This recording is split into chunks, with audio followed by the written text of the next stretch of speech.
गाड़ी का स्टीयरिंग संभालते हुए कहा, यार काफी डरावनी थी, और वो शैतान जो उसके शरीर के भीतर घुसा था, उसकी वो आवाज काफी खौफनाक थी।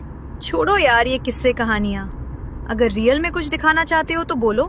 प्रियंका ने मजाकिया अंदाज में कहा। अरे ये जो कहानी मैंने बताई वो रियल थी। सचिन समझाने लगा।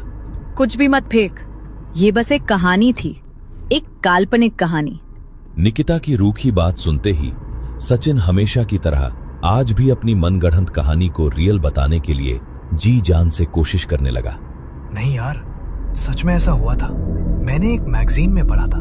उस इलाके के पुराने लोग कहते हैं कि वहां सिर्फ हवा नहीं चलती, बल्कि नरभक्षी साए घूमते हैं। वे साए इंसान के मांस के साथ उसकी चीखों और हड्डियों के भूखे होते। कहते हैं कि सालों पहले कुछ लोग उस गहरी खाई में भूखे मर गए थे, और अब उनकी अतृप्त आत्माएं किसी को भी वहां से जिंदा लौटने नहीं देती। वे पहले तुम्हें भ्रम में डालते हैं, अपनों की आवाज में पुकारते हैं, और जब तुम पूरी तरह टूट जाते हो तब वे तुम्हारे शरीर का एक एक हिस्सा अलग कर देते हैं। उन शैतानों ने किसी को भी उस इलाके से जाने नहीं दिया।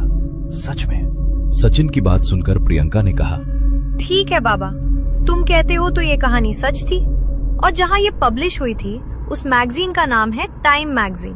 ओके, खुश। तभी चिप्स का पैकेट हाथ में लेते हुए निकिता ने कहा, हाँ, टाइम मैगजीन वालों ने फ्रंट पेज पर उस भूत की तस्वीर छपी थी, वो भी स्वैग वाली। यो यो ठीक है, चलो अब कोई रियल भूतों के किस्से सुनाओ। उदय ने मजाकिया अंदाज में कहा। रियल में और भूत? क्या ये सच में होते भी हैं? यार तुम ये भूतों की कहानी किस्से बताना बंद करो। मैं इसीलिए ट्रिप पर नहीं आ रहा था, क्योंकि मुझे पता है तुम ये भूतों वाली कहानी बताना बंद नहीं करोगे, और भूतों से मुझे सख्त नफरत है। विनोद ने थोड़ा चिढ़कर कहा। अबे साले, नफरत है या भटती है? गाड़ी के स्टीयरिंग संभालते हुए फिर से उदय ने विनोद का मजाक उड़ाते हुए कहा, फटती है इसलिए नफरत है। सचिन की इस बात पर सब ठहाका मार के हंसने लगे। लगता है हमारी मंजिल आ गई है। हाँ, लगता तो है। चलो यही डेरा डाल देते हैं।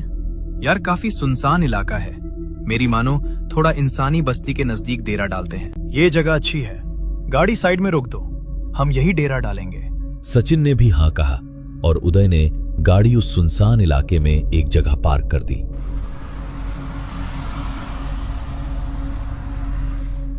सभी दोस्त गाड़ी से उतरे और इलाके को आराम से देखने लगे। रात का अंधेरा गहरा चुका था। रात के करीब 11:30 बजे होंगे। आधे चांद की धीमी रोशनी से पूरा इलाका मध्य रोशनी से जगमगा रहा था। खुला मैदान, कुछ पेड़, सामने गहरी खाई और ऊंचे पहाड़। सभी दोस्तों ने अपना तामझाम उठाया और एक खाली जगह पर अपना टेंट लगा दिया। उदय और विनोद ने आग जलाई। प्रियंका और निकिता खाने का सामान निकालने लगी, पर सचिन आसपास के इलाके का मुआयना करने निकला। सारे दोस्त कॉलेज के टाइम से एक दूसरे के साथ थे। कॉलेज खत्म होने के बाद सभी अपने अपने करियर में बिजी हो गए। इसके बावजूद 2 या 3 महीने में एक बार कोई भी एक दोस्त ट्रिप प्लान करता, और बाकी सभी दोस्त बगैर कोई एक्सक्यूज दिए खुशी से ट्रिप के लिए अपनी हाजिरी लगते। आज भी सब ऐसे ही एक ट्रिप प्लान करके आए थे।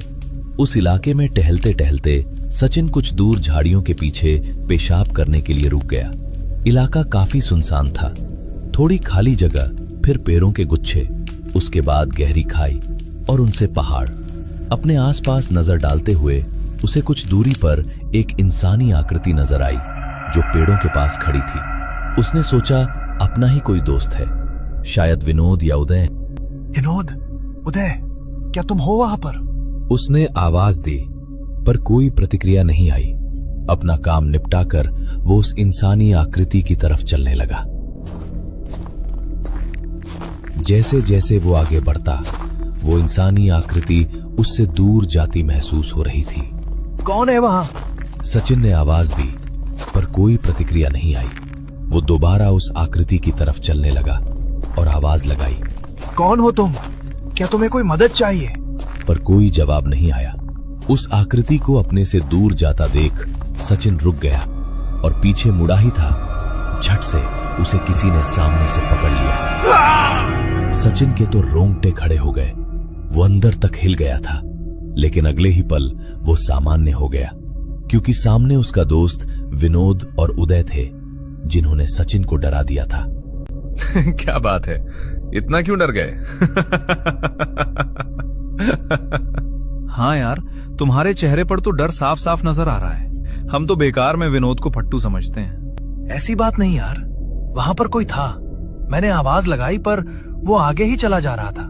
काफी देर तक मैं उसे आवाज लगा रहा था, पर वो रुका नहीं। सचिन उन दोनों को समझाने लगा, पर विनोद ने उससे कहा, अरे क्या घंटा आवाज लगा रहा था,